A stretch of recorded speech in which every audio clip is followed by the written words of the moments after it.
La chasse à l'homme est ouverte toute l'année et la France est giboyeuse. C'est ce qu'écrivent deux femmes, Marianne Antoine et Florence Rémy, dans un guide de la chasse à l'homme qui vient de paraître. Elles disent aussi « La femme a un sens inné de la chasse, alors pourquoi un guide ?»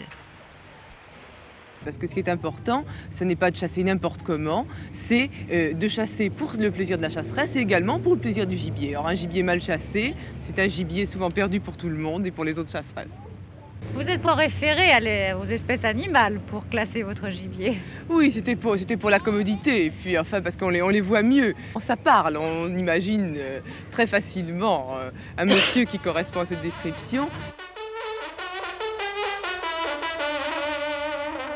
La chasse, bien sûr, est tout terrain. La plus courante, la chasse en race-ville, à découvert, est beaucoup moins décevante que les blasés ne veulent bien le dire. Mais oui, parce que la plupart des filles se promènent dans les rues uniquement pour faire du shopping ou pour marcher, faire un peu d'exercice. Et très souvent, elles se plaignent de ne rencontrer qu'un gibier extrêmement médiocre. Elles se plaignent de ne voir rien qui vaille la peine. C'est parce qu'elles ne savent pas regarder. C'est parce qu'elles n'ont pas l'œil ouvert. Vous comprenez ? La chasse, c'est une attitude. C'est une ouverture d'esprit, c'est savoir regarder autour de soi. Et on voit de très jolies choses. Est-ce que la chasse à l'homme se pratique à main nue? Non, à main nue, c'est vraiment trop dangereux. On est un peu trop démunis. Mais il existe des armes nombreuses. Et nous pourrions dire aux femmes, pour les encourager, avant toute chose, qu'il est une arme à qui elles prêtent absolument toutes les forces et qui n'existe pas. C'est une arme mythique, c'est la jeunesse, la beauté, voire même la richesse. On peut leur dire une chose, c'est vraiment, ça c'est une chose qui n'est pas forcément nécessaire. Il serait évidemment exagéré de dire que quand on est laide, bête et pauvre, on va réussir plus vite que les autres, mais ça n'est pas nécessaire. Ces armes sont nombreuses, elles les portent en elles, il faut qu'elles y croient un petit peu. Et il faut qu'elles apprennent à s'en servir. Alors, il y a des armes légères que nous conseillons aux débutantes en particulier, et elles pourront toujours s'en servir après, mais pour commencer c'est plus encourageant. Des armes lourdes et même des armes à double tranchant. Et alors nous pouvons recommander, puisque nous parlons aux débutantes, une seule arme lourde qui dans le maniement est extrêmement facile, c'est l'admiration. Ça c'est le bazooka, on peut faire le calibre maximum, ça marche toujours. Les hommes adorent ça. Faut-il respecter les chasses gardées? A priori, oui. A priori, absolument. Une chasse gardée, il y a tout de même un fair-play entre chasseresses. Ne nous plaçons pas, si vous voulez, sur le plan d'une morale conventionnelle, mais tout de même, il y a simplement, en matière d'élégance, si vous voulez, entre les chasseresses, des choses qui se font et des choses qui ne se font pas. Donc, a priori, il faut respecter les chasses gardées. Seulement, évidemment, il y a des cas d'espèce. Parfois, n'est-ce pas, la chasse est très très mal gardée. La chasseresse propriétaire est absente, ou elle se désintéresse complètement du gibier sur lequel elle avait primitivement jeté son dévolu.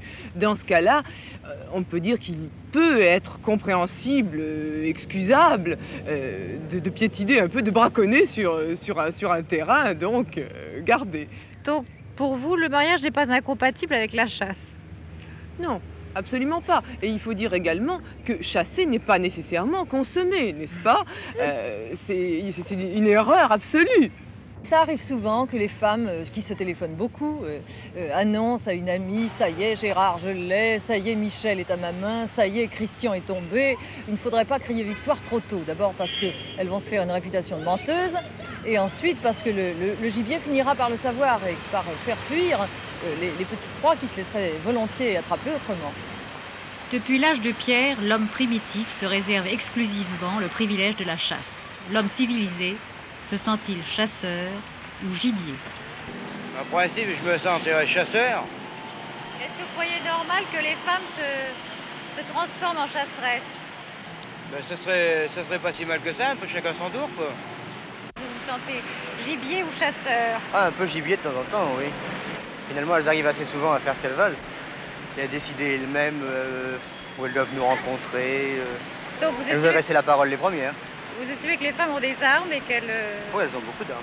Elles les utilisent maintenant, elles les avaient toujours eues, mais enfin. Elles les utilisent plus librement. Parce que vous pensez qu'elles ne les utilisaient pas autrefois? Elles n'osaient pas, non. Et qu'est-ce que vous pensez du braconnage? Le braconnage, c'est encore interdit. C'est encore interdit? Vous pensez que ça ne le sera plus dans quelques années? Oh, elles prendront encore d'autres libertés, comme les hommes. Elles? Ah bon? Elles. Mais ils en prennent aussi. Ah oui, depuis longtemps, oui. Et vous pensez qu'il y a une différence entre les libertés que les hommes prennent et que les femmes prennent? Encore un peu, oui, quand même, heureusement. Oh, Yvon Audouard, j'aimerais avoir la vie d'un canard enchaîné. D'un gibier, quoi. Du pigeon enchaîné. En fait. Mais écoutez, je crois que c'est très agréable pour un monsieur de se sentir traqué. Moi, je ne demande que ça. Je demande qu'on me poursuive, qu'on m'amène jusque dans mes derniers retranchements. Et je suis prêt à céder. Si on me veut du bien, moi, je m'abandonne volontiers. Je suis le gibier le plus facile à piéger. Parce qu'effectivement, moi qui suis méridional, c'était un peu fatigant de courir après les dames.